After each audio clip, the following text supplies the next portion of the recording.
aurinko, vapauden patsas, kaksikielisyys. Tätä on Vaasa.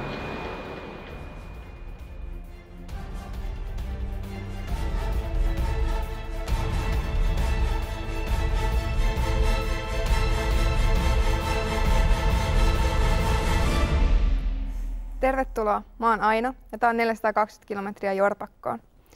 Me tullaan puhumaan täällä Vaasan liikenteestä, lähiöistä ja tapahtumista. Meillä on tänään 3 aivan erityistä vierasta. Meillä on liikkuvasta poliisista Tero Kössi. Terve. Sitten meillä on Amiksesta Sebastian. Termos. Ja Rebu. Hello.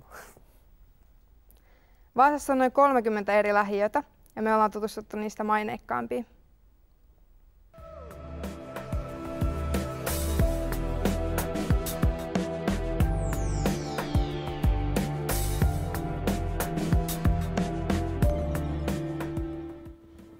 Westervik on niin sanottua hienosta aluetta, jossa on hulppeita omakotitaloja ja merkkivaatteisiin pukeutuvia asukkaita citymaastureissaan. Westervik sijaitsee kaukana kaikesta, jopa 8 kilometrin päässä keskustasta. Westervikessä sijaitsee TV-ohjelmastonkin tuttu Strömsö, jossa tunnetusti kaikki onnistuu.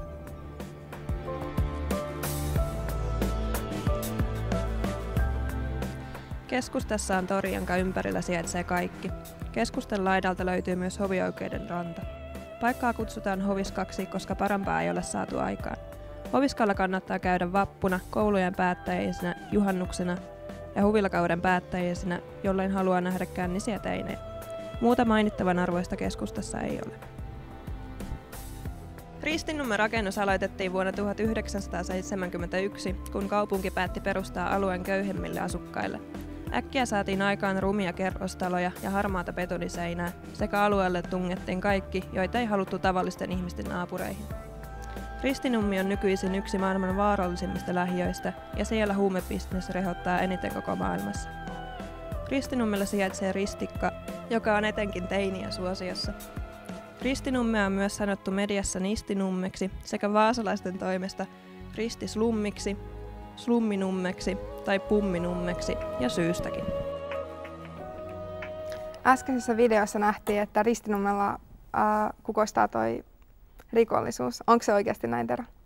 No ehkä se oli vähän liioiteltua kuitenkin, että tänä päivänä niin ei voida sanoa, että Vaasassa se olisi pelkästään Ristinummi, että kyllä se on tasaisesti ympäri kaupunkia. Toki Ristinummi tunnetaan maineestaan, mutta tänä päivänä mennään ihan eri paikassa. Onko teillä jollakin jotain kokemuksia Ristinummen kauhuista tai onko teillä jotain mitään? Ei erityisemmin. Ei kyllä, mitään erityistä. Mistä te sitten luulette, että Ristinummella on tommonen kauhea maine? Varmaan jos siellä just eniten tapahtuu jotain huonoja asioita, niin sit se on vähän niin kuin saanut huono maine. Siellä on muutama näitä katuja ja kuja, Salampujan kadut ynnä muut, missä tapahtuu paljon, niin varmaan niistä tapahtumista sitten on leimautunut tämmöinen maine koko Ristinummelle. Joo, se on juurikin näin, että voi olla, että siellä on tiettyjä asuinrakennuksia tai muuta, joihin on sitten keskittynyt, mutta ei voida puhua, että koko alue olisi mitenkään huonomaineista. Että... Entä sitten, tai niinku, mä oon ainakin itse nähnyt, että kun mä oon käynyt siellä kaupassa, niin että sieltä on lähtenyt joku niinku juoksukaljojen kanssa, että niinku, mutta kyllä mä oon saman nähnyt tapahtuvan Järbyssä, että mä asun itse Järbyssä. Missä päin Vaasaa te asutte? No itse asun Metsäkalliossa, että sehän on aika uutta seutua. Joo. Ja paljon omakotitaloja ja paritaloja. Niitä kerrostaloasuntoja siellä ei vielä kauhean paljon ole, mutta olen tykännyt erittäin rauhallista aluetta. Korkeamäellä justiin tällä hetkellä. Ihan rauhassa on vähän naapurit siellä mölisee, mutta...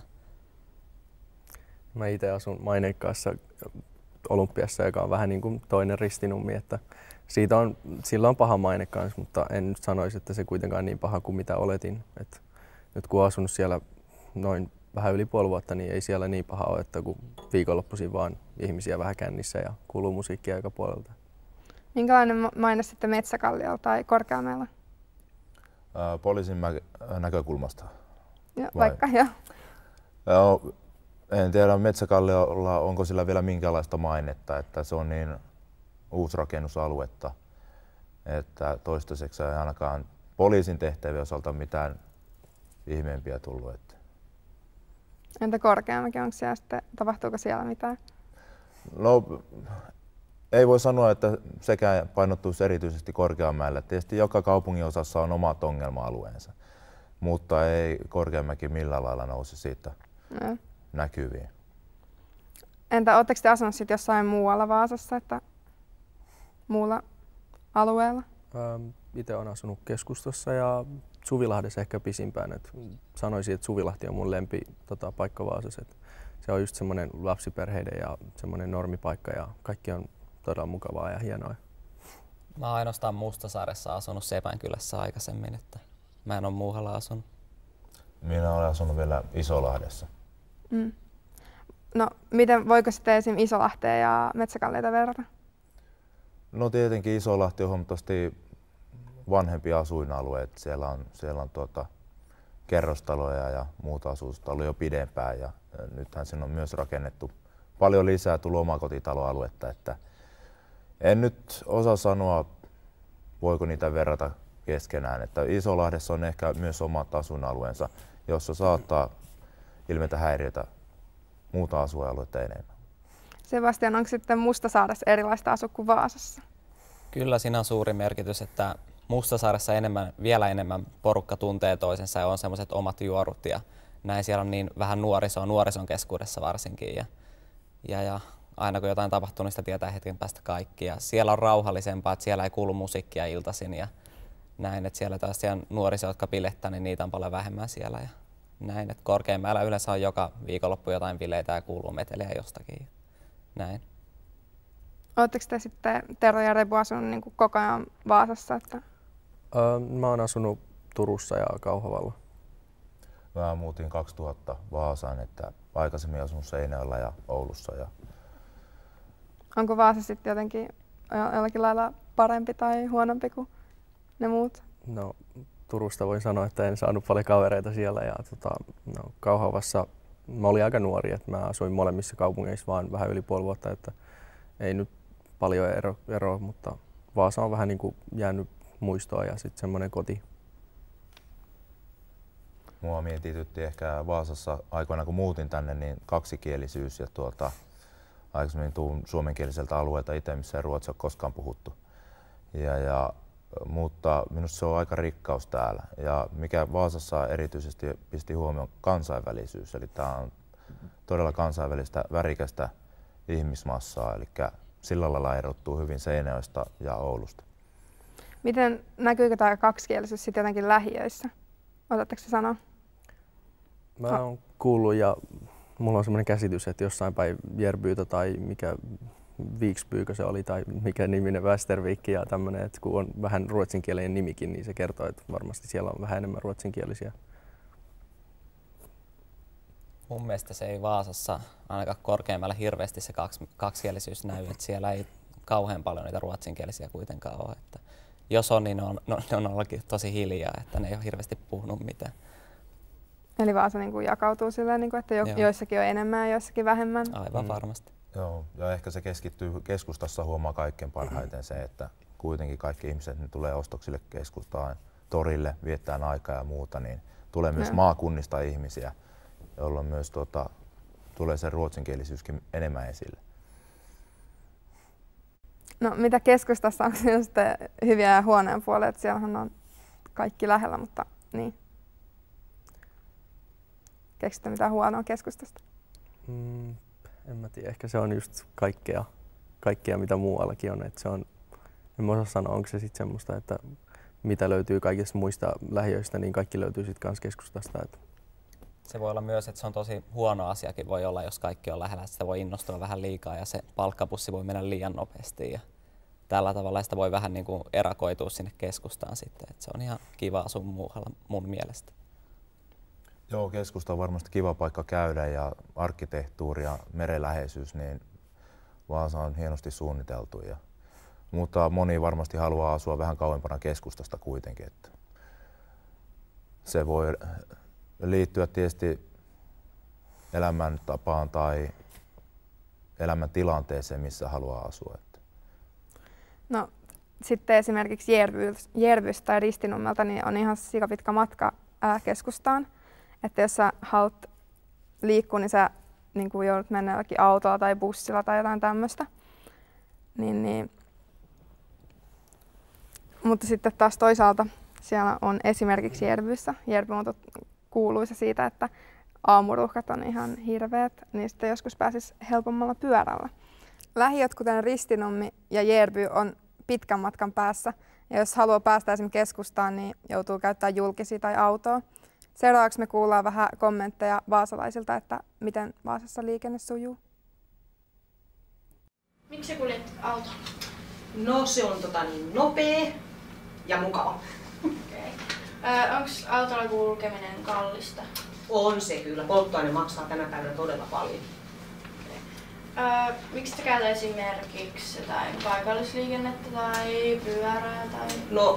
No se pyörän käyttö on ehkä se, että talvet on liukkaita ja mä pelkään vähän niin kuin talvilla ajaa pyörällä. Mutta nythän olisi tietysti vielä hyvä aika, että ei voi siihenkään. Mutta kun se on mä luulen, että mä oon vähän laiska lähteä sillä. Ja sitten linja-auto on mulle siitä, että mä en pääse aamulla, kun ei kulje vielä, kun mä tuun siinä vähän ennen 6 töihin. Okay. Linja-autot ei kulje vielä siihen aikaan aamusta. Joo, kiitos.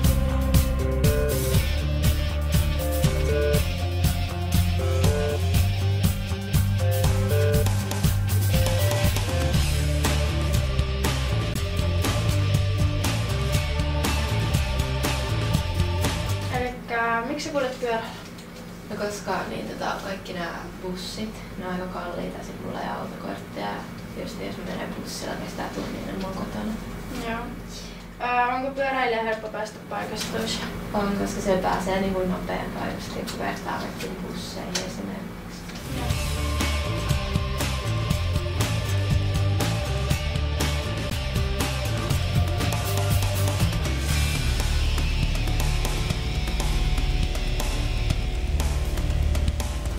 Miksi sä kuljet bussilla? No, koska mä en välttämättä jaksa aina pyöräillä ja sitten mulla ei ole ajokorttia tai autoa. Ja onko bussilla matkustaminen kallista? On se kyllä aika kallista. Paljon maksaa kuusi? No, mulla on se 30 päivän semmoinen kortti, niin se maksaa jotain yli 20 €. Tai mitä se on? Pääseekö bussilla sinne, mihin sä olet menossa? No, kyllä nyt ihan hyvin pääsee, mutta vois mitä mennä enemmänkin ja useamminkin.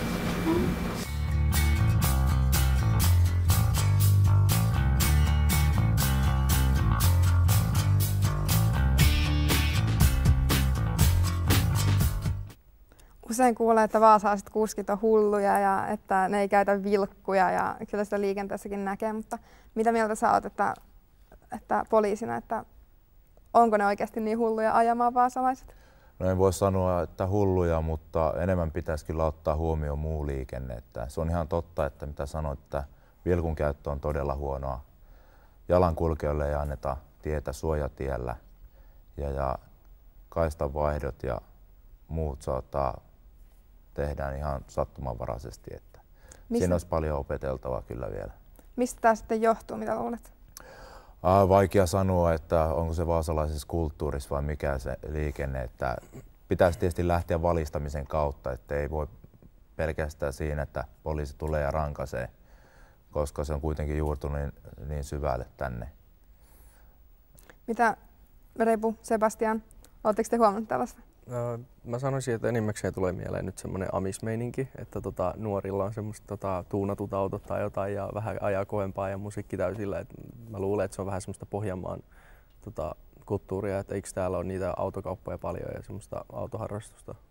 Mä oon huomannut, että Vaasassa hirveästi se, että mistä autokoulusta sä oot valmistunut, niin se ihan tosi paljon merkitsee siihen sun ajamiseen ihan vanhemmallakin jällä. Että kun katsoo kavereita, jotka on jostakin autokoulusta ja jostakin autokoulusta kahdesta eri, niin ne voi ihan eri tavalla ajaa ja huomata niitä asioita. Jotkut ei edes tiedä jotain asioita ja näin edespäin. Mutta mä olin kanssa siitä joskus sitä mieltä, että vaasalaiset ei oikeasti osaa ajaa liikenteessä. Ja kun mä sain korttia ja vielä kiinnitti huomiota kaikkiin virheisiin, niin huomasin, että ei käytetty vilkkuja. Käyttiin vilkkua heti, kun meni liikenneympyrää esimerkiksi ja tällaista. Mutta sitten mä menin pari viikkoa sitten hakemaan koiranpennun Kemistä Ja sitten mentiin sinne, niin siellä on oikeasti ihan hulluja kuskeja. Et mun mielestä enää tää Vaasa ei tunnu missään. Et siellä oikeasti tultiin niinku meidän kaistalle, kun ohiteltiin ja joutui meneen Pientareelle sivuun. Ja siellä ei osattu yhtään mitään. Et kyllä vaasalaiset mun mielestä on niinku aika hyviä kuitenkin ajamaan liikenteessä.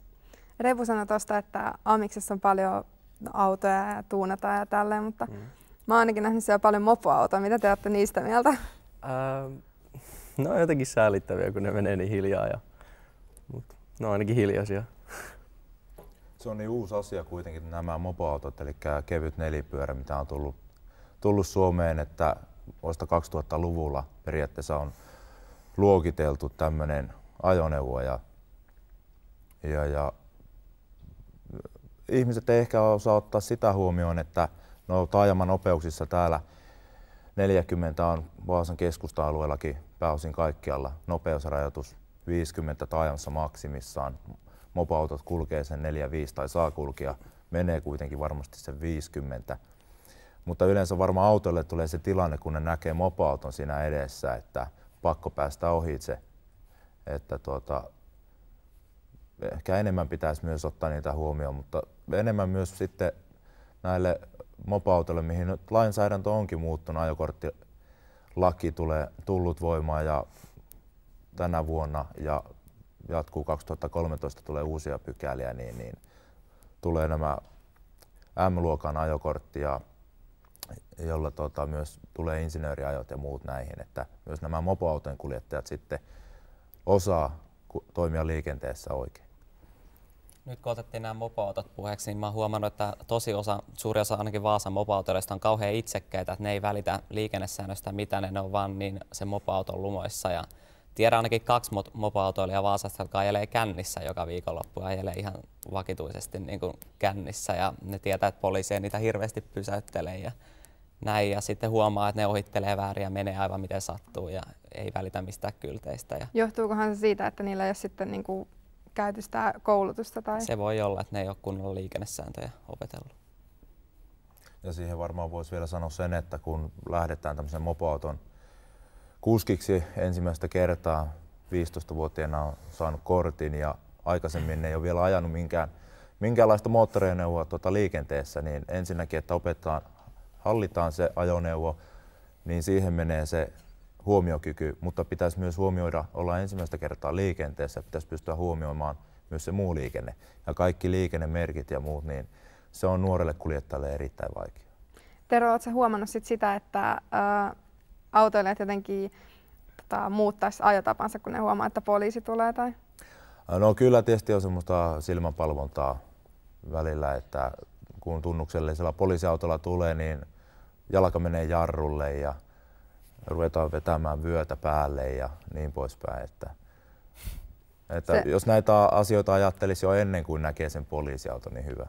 Sebastian ja Repu, teettekö te sitten näin, jos te olette kuskina, että jos te näette poliisiauton, niin äkkiä vyöt päälle tai jotain?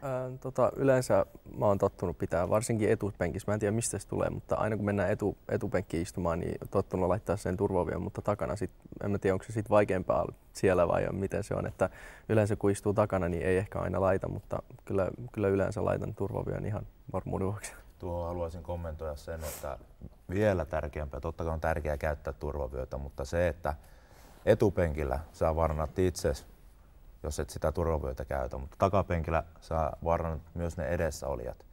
Eli jos et sä sitä käytä, niin törmäystilanteessa sä tulet älyttömällä massalla siihen sen edessä istuvan päälle ja siinä voi käydä huonosti molemmille. Joo. Jos autossa ei ole hirveästi ihmisiä, niin mäkin käytän yleensä aina turvavyötä ja voin myös myöntää tuonne, että jos näen poliisiauton, niin yleensä aina katon nopeusmittaria ja hiljennän, vaikka menisin nopeusrajoitusten mukaan ja aina katon vähän ja katon, että kuka siellä on ja näin. Että. Mä luulen, että kun näkee just poliisiauton tai jotain poliisivirka-asuisen ihmisen, niin siinä vähän niin kuin tulee semmoinen valolamppu päähän, että hei, nyt pitää muistaa tsekata kaikki, että onko okei. Repu, sulla on ainakin jonkun matkaa kouluun, niin millä sä kuljet? Mä kuljin aina pyörällä. Entä te muut, millä te menette kouluun tai töihin sun tapauksessa? Autolla tulee kuljettua päivittäin. Autolla. Mitä sitten, kun Vaasassa tuntuu, että kun tuolla kävelee, niin ei saa niinku ikinä ylittää rauhassa tietä tai mitä, että tuntuu, että autot tulee sieltä päälle, niin Mistä te luulette, että tämä johtuu? Tai niinku, onko teillä ikinä käynyt niin, että joudutte esimerkiksi Sebastian, onko se joutunut ikinä juokseen suojatien yli? Kyllä varmasti joskus, ja mä oon huomannut, että Vaasassa joissakin risteyksissä tosi paljon arvostetaan jalankulkijoita, mutta joissakin sitten ei ollenkaan, että se vähän riippuu risteyksestä myös, että missä ne autot tulee päälle ja missä ei. Ja kyllä se on aina niin, että jos autoilija näkee suojatien merkin, niin se pitäisi lähestyä suojatietä sillä lailla, että se pystyy tarpeen tulee myös pysähtymään, että jos sieltä jalankulkija tulee. Ja sehän on niin ankara säännös, että kun näkee jalankulkijan, joka on astumassa tielle tai astunut tielle, niin jalankulkijalle on annettava tietä. Mutta näin ei tapahdu Vaasassa.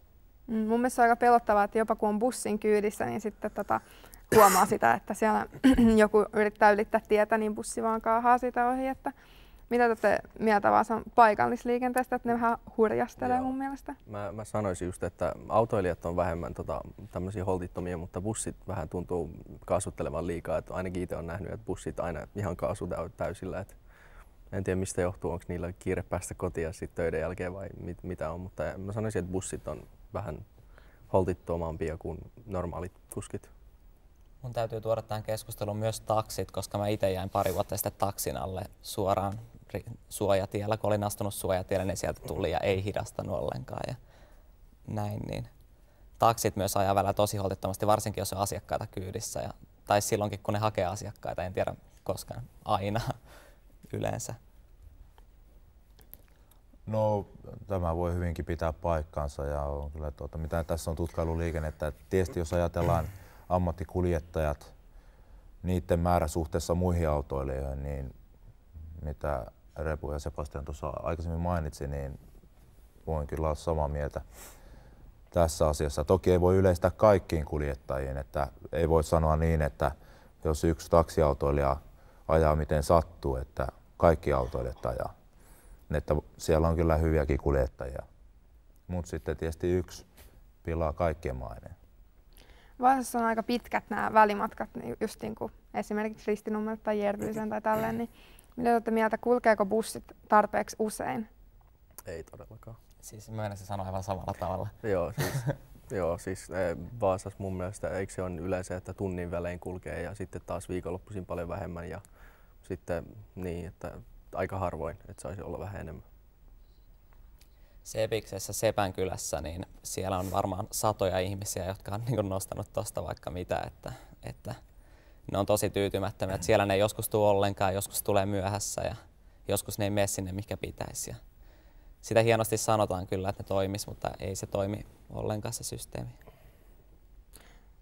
Eli teidän mielestä pitäisi olla enemmän bussivuoroja? Joo. Mun mielestä niitä ei tarvitsisi olla, koska Vaasassahan ei tapahdu mitään, vai tapahtuuko? Me ollaan haastateltu Vaasan nuorisokulttuuri tämmöistä ohjaajaa Anna Seppästä ja nyt me kuullaan se haastattelu.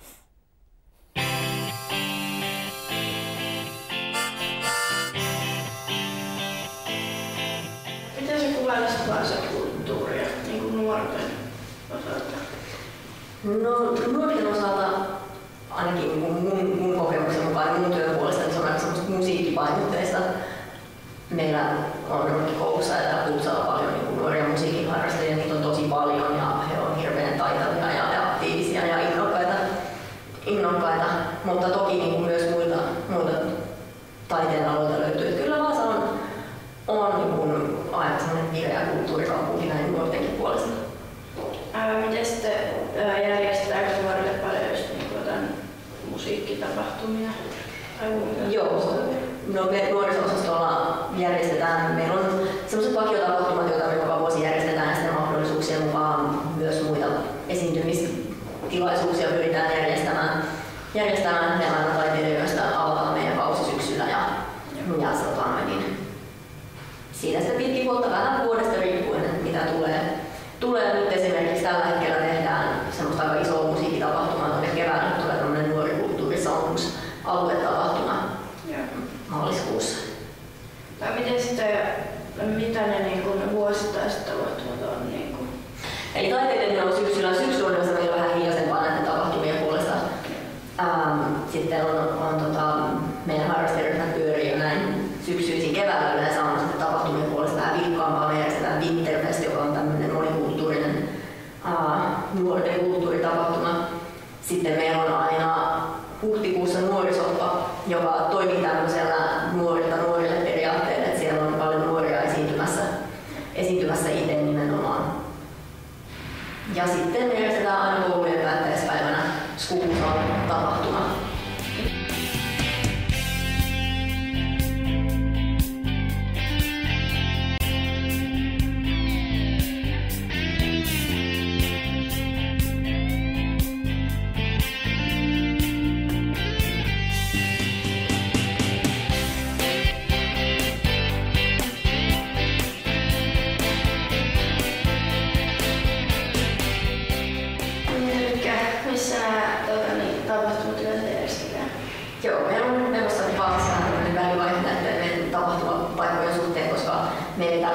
nyt me joudutaan vähän niin tapahtumakohtaisesti etsimään uusia. Jotain semmoisia vakiintuneita paikkoja meillä on tässä Kuusalta esimerkiksi koulujen päättäjäispäivänä on tässä Kuusalla ja nuorisopalveluisen tuolla Ööviksen salissa. Vähän vaihtelee. Miten sitten saatteko te jotakin toiveita, että mitä nuoret haluaisi? Tai... Joo, jonkin verran tulee. Ja paljon käydään kyselemässä just esiintymismahdollisuuksia, että hirveän innokkaita esiintyjiä tästä kaupungista löytyy kyllä paljon nuorista. Millaisia esiintyjät on yleensä jotain musiikkiin liittyvää vai? No meillä on aika paljon jo harrastajia. Meillä Kuusalla pyörii myöskin teatteriryhmä, joka teki meille esimerkiksi taiteiden yöhön viime syksynä näytelmän. Kiitos. Kiitos. Äsken kuultiin noista tapahtumista, jotka on suunnittu erityisesti nuorille. Rebu, millaisissa tapahtumissa sä käyt? Itse en paljon käy tapahtumissa. Mä en tiedä, että onko se sitä, että Vaasassa ei tapahdu paljon vai että mä luulen, että itse on tottunut just semmoiseen perus samaan meininkiin, että samat rutiinit aina, mutta olin tuossa syksyllä ainakin Vaasa by Nightissa, että se oli aika kiva, koska se vähän niin kuin yhdistää, että hei, kaikki vaasalaiset nyt käydään eri paikoissa ja tämmöistä. Semmoinen just, että kaikki yhdistyy ja tekee jotain hauskaa, niin se on yleensä kivaa. Ja taiteiden yö on aika mielenkiintoinen, kun vähän erilaista. Ja käytiin just rannalla katsoa jotain tulishowta, mutta ei se ollut ihan sitä, mitä odotettiin, mutta kuitenkin ihan kiva jotain erilaista. Mä käyn yleensä aina, kun pyydetään, niin kaikessa, kaikkialla, mihin vaan niin kuin pääsee, mutta kuitenkin vähän sellainen fiilis, että ei Vaasassa hirveästi mitään tapahdu. Että sellaisia niin oikeasti niin kuin Vaasan järjestämiä tapahtumia on tosi vähän, mihin pääsisi tai mihin voisi mennä. Voisikohan tämä johtua siitä, että tapahtumia ei vaan mainosteta Vaasassa kunnolla? Voi olla, joo. Millaisissa tapahtumissa sä, Tero, käyt? No, olen käynyt rockfestareilla, jos en ole työtehtävissä ollut. Olen käynyt siellä asiakkaana ja töissä. Ja taiteiden yö, minusta se on hieno tapahtuma, että kerää paljon kaupunkilaisia ja siinä on nuorille ja vanhoille, kaikenikäisille monenlaista ohjelmaa. Aika monet sanotaan, että käy taiteiden yössä. Mitä te käytte? Onko teillä joku tietty, joka te käytte joka vuosi katsoa? Siellähän tapahtuu ihan hirveästi. Mutta... Itse olen käynyt 2-3 kertaa, et en mä nyt tiedä. Et enemmänkin torilla käy justiin katsoa, että mitä tapahtuu. Ja sitten, no, mä itse kuulin kavereilta justiin, että mitä tapahtuu sitten muualla. Että justiin tuolla Kustasbörin rannalla oli jotain tapahtumaa, niin mentiin sitten sinne katsoa, että millaista tämä on. Mä en tiedä, onko mä sitten vaan löytänyt, tai enkö mä sitten löytänyt niitä esityksiä. Mun mielestä siellä hirveästi näitä esityksiä kauhean tasokkaita on, mutta sitten mä oon käynyt siellä tutustumassa ihmisiin. Ja siellä käy tosi paljon kaikkia erilaisia ihmisiä, niin kuin munkithan siellä käy kanssa ja näin. Niiden kanssa on kiva puhua ja vaihtaa kuulumisia ja tutustua niihin välillä. Niin näin verkostoitua vähän sinnekin päin. Joo, minäkään en ole tarkkaan kahtonut ohjelmaa, että mitä siellä on tarjolla. Ehkä vähän vilkaissut ohjelman lehtistä, mutta lähinnä, että mennyt sinne kaupungille ja sitten katsonut, että mitä on tarjolla ja tavannut tietysti ystäviä siellä. Mutta taiteiden yössä sattuu ja tapahtuu. Miten Tero tämä ilmenee sun työssä? No tietenkin taiteiden yö ja sitten on tämä rockfestivaali, mikä järjestää. Ne on ehkä 2 sellaista suurinta tapahtumaa Vaasassa, jotka aiheuttaa poliisille myös järjestelyjä. Eli niille viikonlopuille tai illalle, niin poliisi joutuu ehkä lisäämään resursseja ja vähän järjestäytymään sen mukaan, että mitä mahdollisia tapahtumia siellä voi olla edessä. Onko täällä sitten paljon poliisipartioita liikenteessä? Minne yleensä? Onko täällä jotain tiettyjä paikkoja, missä on koko ajan? Tai? No tietenkin rock-festivaalin aikaan niin meillä on siinä yleensä oma organisaatio, joka hoitaa niin sitä rock-festivaalialueen ulkopuolesta, että siellähän järjestyksenvalvojat pitää huolen siitä sisäpuolesta. Mutta meillä on oma organisaatio yleensä, joka sitten huolehtii sen ulkopuolisen alueen ja sitten taas toinen organisaatio, joka normaalit hälytystehtävät hoitaa. Sebastian, onko Vaasassa sun mielestä tarpeeksi tapahtumia? Varmaan tuli tuossa aikaisemmin jo esille, että ei ole, että voisi hyvin olla enemmänkin, mutta sitten jos toisaalta miettii näiden järjestäjien näkökulmasta, niin tosi vaikea tänne myöskään järjestää, mitä vaasalaiset on vähän Glabrien mukaan kanssa vähän sellaisia miten homeperseitä vai mitä me ollaan, että ei oikein lähde minnekään, vaikka järjestäisikin mitään. Että just esimerkiksi 31. päivä 12. niin viimeksi me yritettiin saada porukkaa Öiperille laskemaan mäkeä ja yritettiin itse järjestää tällainen tapahtuma. Niin ei sinne hirveästi porukkaa kuitenkaan tullut, tuliko sen nyt 20 lopulta. Että tosi vaikeasti ihmiset lähtee, vaikka niitä kutsuukin vaikka minne. Että. Millaisia tapahtumia te sitten kaipaisitte Vaasaan? Mä itse kaipaisin jotain erilaisia kulttuureita ja tanssiin liittyviä ja musiikkiin liittyviä juttuja. Tätä merta voisi jotenkin hyödyntää kyllä Vaasassa, että tämä merenranta ja rannikko on niin hienoa seutua, että en tiedä minkälaista tapahtumaa siihen voisi luoda ympärille, mutta sitä voisi hyvin ottaa hyväksi käyttöön. Jonkinlaista veneshowta tai vastaavaa, että vaikka tanssimista veneillä. Kaikissa kaupungeissa on hyvät ja huonot puolensa. Te saatte jokainen sanoa jotain hyvää Vaasasta. Aloita vaikka sä, Tero. No mä tykkään, mikä on erittäin tärkeä mulle. Huomas, kun Vaasaa muutti, niin tämä meren läheisyys, mikä on tullut jo mun puheessa varmaan aikaisemminkin esille, että tykkään tosi paljon, se tuo jotenkin semmoista vapauden tunnetta enemmän ja on luonto on tosi lähellä. Sitten Mustasaari ja Vaasan saaristo on tuossa. Ja minusta se on niin hieno. Ja lisäksi tämä kaupunkiarkkitehtuuri on kyllä, vanhoja rakennuksia ja muuta. Niin entä Sebastian, sun mielestä?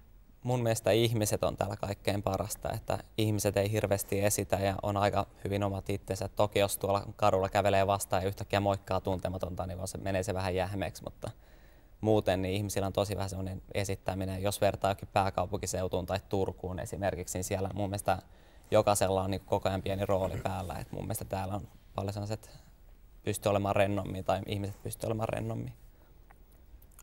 Mä itse sanoisin, että kansainvälisyys. Että itse olen just tavannut jotain opiskelijoita ja työssäkävijöitä, että todella on mukavaa just puhua englantia joidenkin kanssa ja kysellä, että millaista niiden maassa on ja tällaista.